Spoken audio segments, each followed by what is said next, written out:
محتشم سامعین و حاضرین،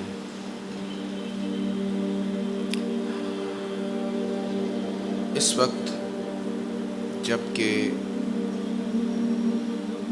امت مسلمہ کے معروضی حالات ہمارے سامنے ہیں،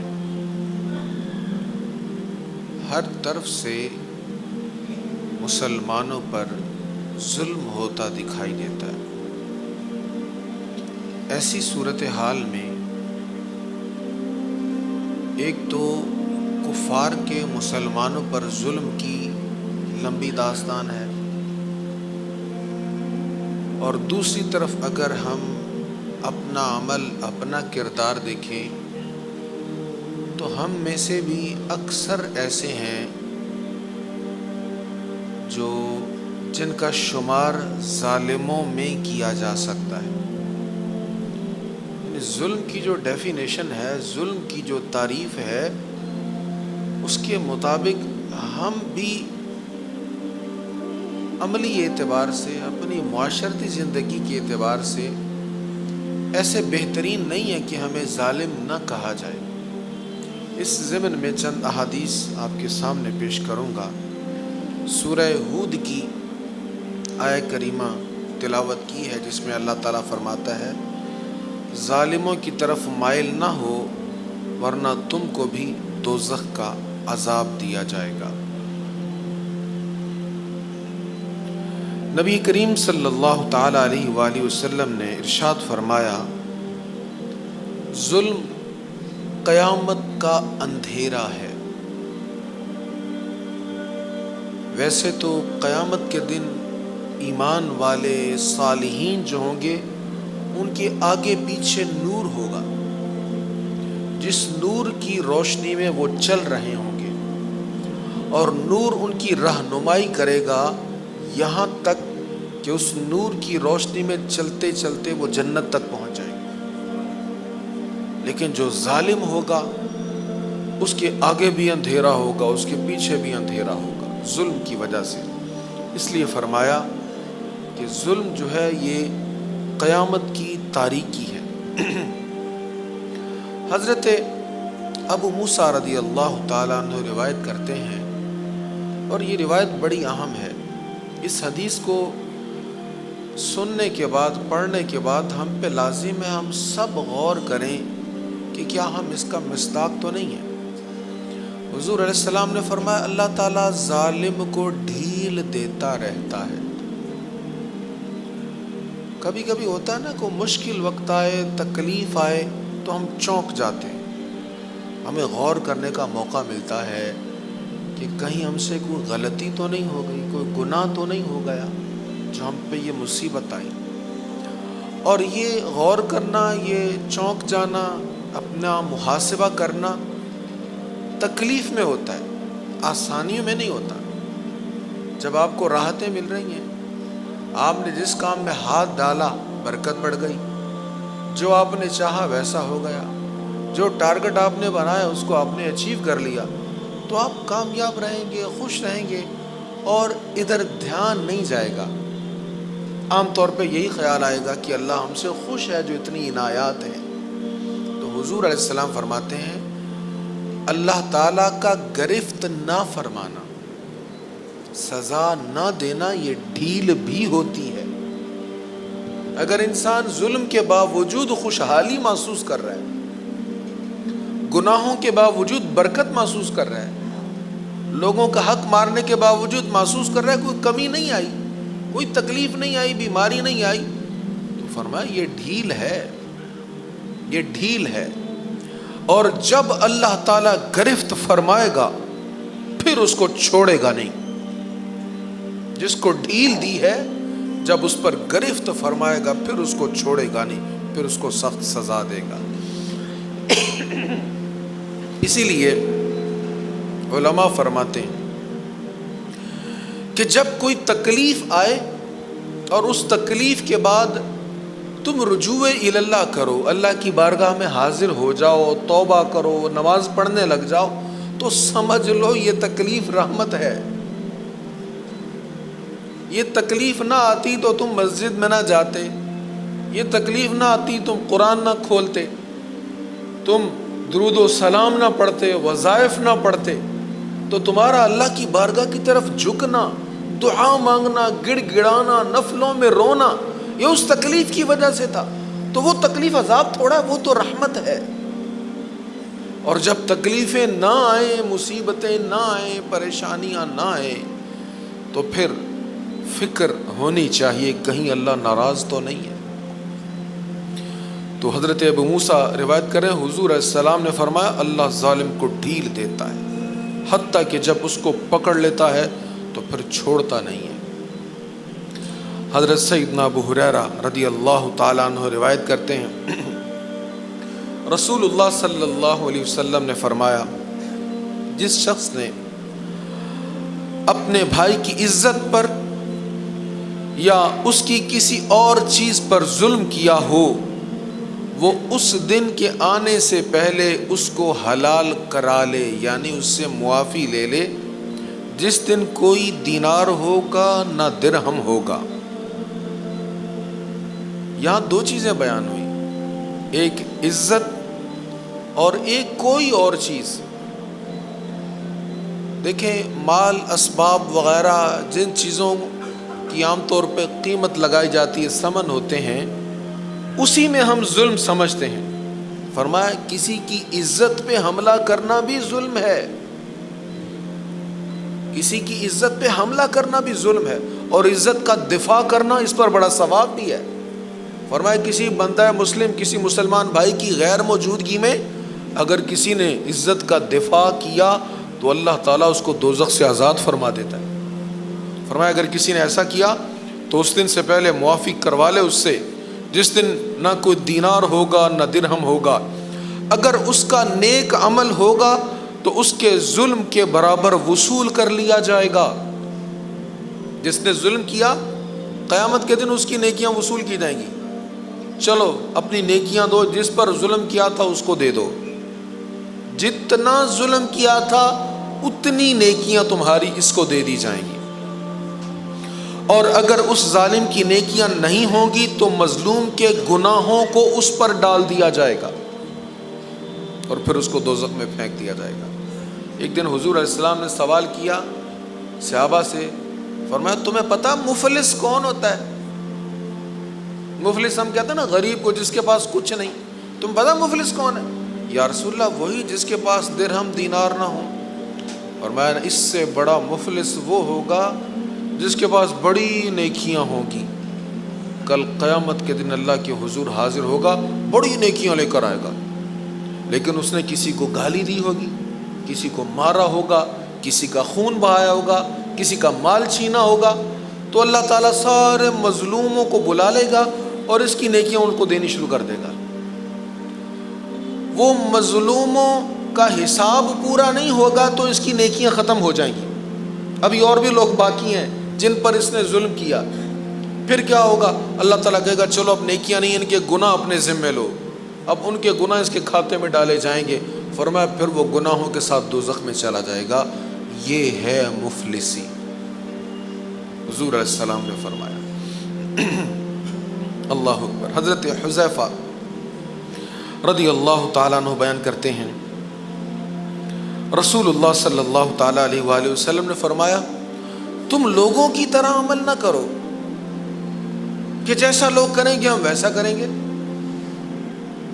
یہ بڑی شاندار حدیث ہے، اگر اس حدیث پر ہم عمل کر لیں ہمارا معاشرہ بہترین معاشرہ بن جائے اور ہمارے خاندانی جھگڑے ختم ہو جائیں، اور جو ہماری جوائنٹ فیملی سسٹم جو تباہ ہو رہا ہے نا وہ تباہی سے بچ جائے اگر اس حدیث پر عمل ہو جائے۔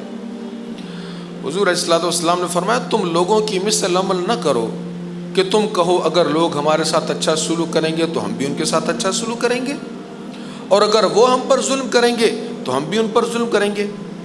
فرمایا ایسے نہ کرو، مگر تم خود کو اس کا عادی بنا لو کہ اگر وہ تم پر ظلم کریں تو تم ان پر ظلم نہ کرو، اور اگر وہ تمہارے ساتھ نیک سلوک کریں تو تم ان کے ساتھ نیک سلوک کرو۔ یعنی یہ جو ہم سوچتے ہیں اگر اچھا سلوک کریں گے تو ہم اچھا سلوک کریں گے، برا کریں گے تو ہم برا کریں گے، فرمایا یہ نہیں، اچھا سلوک کریں تو اچھا کرو، یہ تو ٹھیک ہے، لیکن برا سلوک کریں تو برا نہ کرو، تم پھر بھی ظلم سے درگزر کرو، یہ حضور کی پسند ہے اور یہ آپ کی تعلیم ہے۔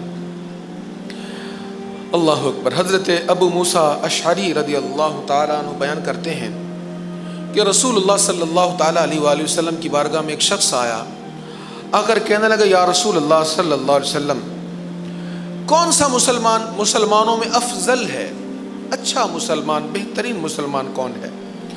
فرمایا جس کی زبان اور ہاتھ سے دوسرے مسلمان محفوظ رہیں، زبان سے بھی ہاتھ سے بھی دوسرے محفوظ ہیں، وہ اچھا مسلمان ہے۔ نبی پاک علیہ السلام نے جہاں صدقہ کا حکم دیا، لوگوں کے ساتھ محبت کا حکم دیا، لوگوں کو دینے کا حکم دیا، وہاں یہ بھی فرمایا اگر تم کچھ نہ کر سکو، کسی کو دے نہیں سکتے، کسی کو کھلا نہیں سکتے اور کسی کو کچھ عطا نہیں کر سکتے، تو کم از کم یہ ضرور کرو کہ کسی کو اپنے شر سے ضرور محفوظ رکھو، یعنی بھلائی کرو، یہ تو اچھی بات ہے، اگر بھلائی نہ کر سکو تو خود کو اس سے ضرور روکو کہ تمہارے ہاتھ اور تمہاری زبان سے کسی دوسرے کو تکلیف نہ پہنچے۔ تو رسول اللہ صلی اللہ تعالیٰ علیہ وآلہ وسلم نے فرمایا بہترین مسلمان ہے جس کی زبان اور ہاتھ کے ظلم سے دوسرے محفوظ رہتے ہیں۔ حضرت ابو ہریرہ رضی اللہ تعالیٰ عنہ کے سامنے ایک شخص کہنے لگا کہ جو بندہ ظلم کرتا ہے وہ اپنے اوپر ہی ظلم کرتا ہے۔ یہ بات ٹھیک ہے کہ جس بندے نے ظلم کیا اگرچہ اس نے کسی اور کا نقصان کیا، لیکن حقیقت میں سب سے زیادہ نقصان اس نے اپنا کیا ہے، اپنی آخرت کو خراب کیا۔ تو ایک شخص نے کہا کہ جو ظلم کرتا ہے وہ خود پر ہی ظلم کرتا ہے، کسی کا کیا جاتا ہے اس میں؟ آپ نے فرمایا نہ، ایسے نہ کہو، ایسا نہیں ہے کہ جس نے ظلم کیا اس نے اپنے پر ہی کیا، کسی کا کچھ نہیں گیا۔ فرمایا اللہ کی قسم اگر سرخاب پرندہ اپنے گھونسلے میں بھوکا مر جائے تو یہ بھی ظالم کے ظلم کی وجہ سے ہوتا ہے۔ اب اس کی تشریح میں شارحین نے یہ بات ویسے عجیب سی لگتی کہ پرندہ اپنے گھونسلے میں مر گیا، ایک شخص انسانوں پر ظلم کر رہا ہے، اس کے ساتھ تعلق کیا ہے؟ اس کی تشریح میں علماء نے لکھا، وہ کہنے لگے جب کسی معاشرہ میں ظلم عام ہو جاتا ہے تو برکت اٹھ جاتی ہے۔ ایک شہر میں اگر ظلم عام ہوا تو وہاں سے برکت اٹھ گئی، ایک ملک میں ظلم عام ہوا تو ملک سے برکت اٹھ گئی۔ اب جب برکت اٹھتی ہے تو پھر کیسے اٹھتی ہے؟ پھر بارشیں نہیں ہوں گی۔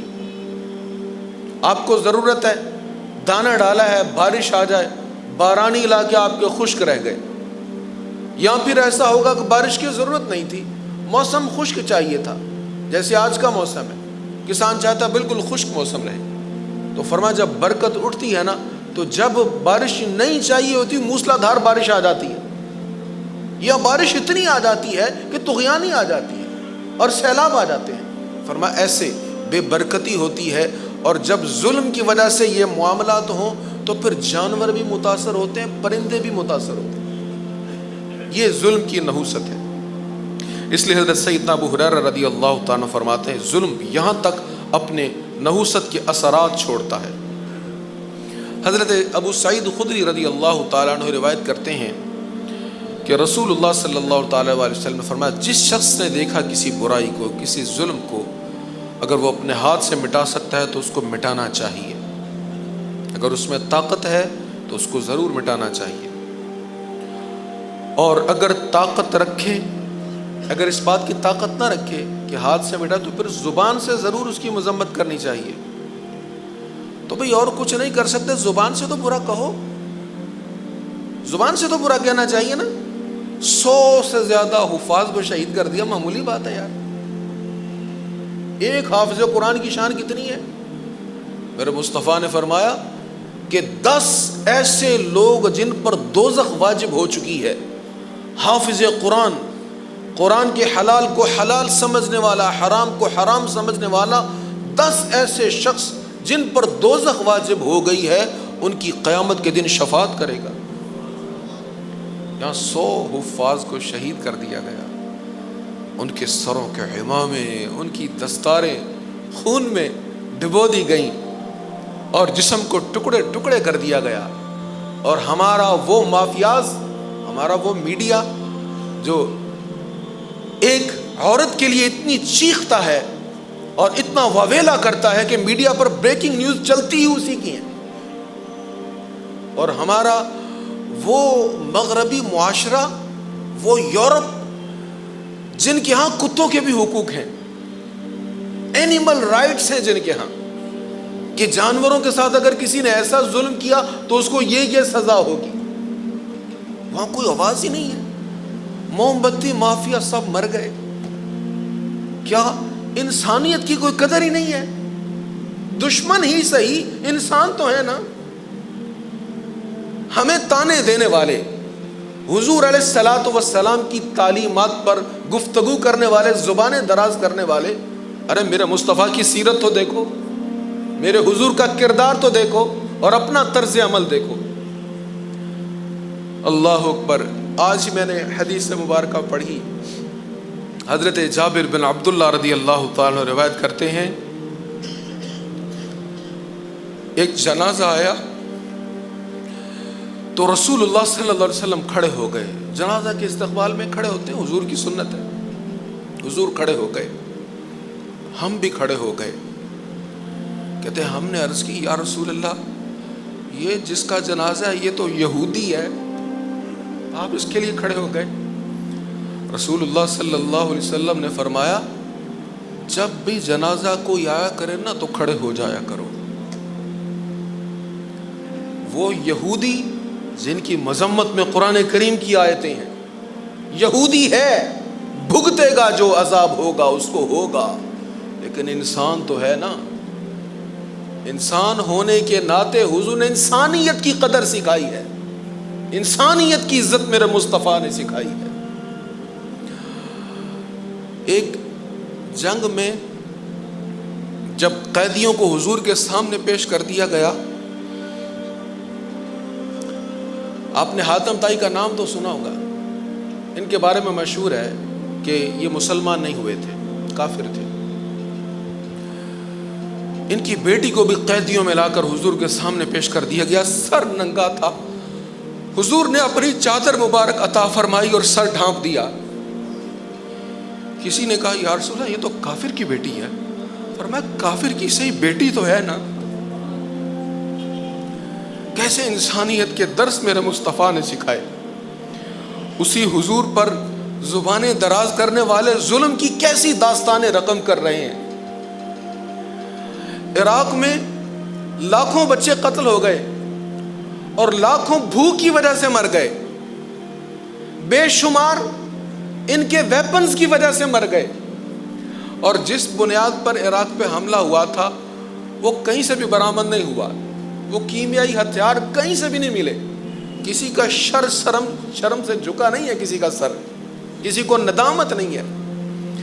ایسی صورتحال میں ہم سے کچھ اور ہو یا نہ ہو، کم از کم مذمت تو کرنی چاہیے. ہمارے مسلمان بھائیوں کو کیسے ان پر بم برسائے گئے. جلسہ دستار فضیلت ہو رہا ہے، بھئی کیا ہو رہا ہے؟ یہ ٹریننگ ہے کوئی؟ جلسہ دستار فضیلت ہو رہا ہے، تلاوت قرآن ہو رہی ہے اور قرآن کریم کئی سال پڑھ پڑھ کر قرآن کریم مکمل کرنے والوں کے سروں پر دستاریں باندھی جا رہی ہیں. یونیورسٹیز میں جب ڈگریاں ملتی ہیں تو کیسے وہ ٹوپیاں اچھالی جاتی ہیں، گاؤن پہنے جاتے ہیں، تو یہ منظر کیا ہوتا ہے؟ والدین ترس رہے ہوتے ہیں. اپنے تھوڑے تھوڑے پیسے بچا کر کس طرح اولاد پر خرچ کیا، اور آج یہ خوشی کا دن ہمیں دیکھنے کو مل رہا ہے. ان افغان بھائیوں کی بھی تو خواہشیں ہوں گی نا، ان بچوں کو بھی تو دیکھنے آئے ہوں گے نا والدین، کہ ہم نے بچے کو قرآن پڑھنے کے لیے ڈالا تھا، اتنے سالوں میں پورا قرآن اس کے سینے میں محفوظ ہوا ہے. آج بچوں کے سروں پہ دستاریں سجی، تم نے بم گرا دیے اور کوئی مذمت کرنے والا بھی نہیں ہے. اللہ اکبر. رسول اللہ صلی اللہ تعالیٰ علیہ وآلہ وسلم نے فرمایا، حضرت عبداللہ ابن مسعود روایت کرتے ہیں، فرمایا جس نے ظالم کی مدد کی اللہ اس ظالم کو اس پر مسلط کر دے گا. اور حضرت اوس بن شرجیل رضی اللہ تعالیٰ عنہ بیان کرتے ہیں، رسول اللہ صلی اللہ علیہ وسلم نے فرمایا جو علم کے باوجود کسی ظالم کا ساتھ دے، اس کی مدد کرے، وہ ایسے ہی ہے جیسے اسلام سے نکل گیا۔ پتہ ہے ظلم ہو رہا ہے، ٹھیک ہے پیٹرو ڈالر کا معاہدہ تھا، اپنی سلطنت کو بچانا تھا، کیا ابھی بھی کوئی شبہ رہ گیا ہے کہ اسرائیل فلسطینیوں پر ظلم کر رہا ہے؟ کیا اس میں کوئی شک ہے؟ ابھی بھی نہیں پتا چلا کہ یہودیوں نے کتنے مسلمانوں کو تہتے کر دیا، اور پھر بھی ہم ان کے ساتھ معاہدے کریں؟ تو کیا یہ ظلم کے ساتھ معاونت نہیں ہے؟ جیسے ظالم کو ظلم کا گناہ ہے، ایسے ہی ظالم کی معاونت کرنے والا بھی گنہگار ہے۔ رسول اللہ صلی اللہ علیہ وسلم نے فرمایا ظلم روکو، نہیں، آپ نے فرمایا مدد کرو، مظلوم کی بھی ظالم کی بھی، مظلوم کی بھی مدد کرو، ظالم کی بھی مدد کرو۔ عرض کی یا رسول اللہ مظلوم کی تو مدد کر سکتے ہیں، یہ ظالم کی کیا مدد ہے؟ فرمایا اس کو ظلم سے روک لو، اس کا ہاتھ پکڑ لو، ظلم نہ کرنے دو۔ ظلم سے روکنے کا ہمیں حکم دیا ہے، ظلم کا معاون بننے کا ہمیں حکم نہیں دیا۔ اللہ تعالی ہمیں اپنے مظلوم بھائیوں کی مدد کی توفیق نصیب فرمائے۔ وما علیہ الا البلاغ۔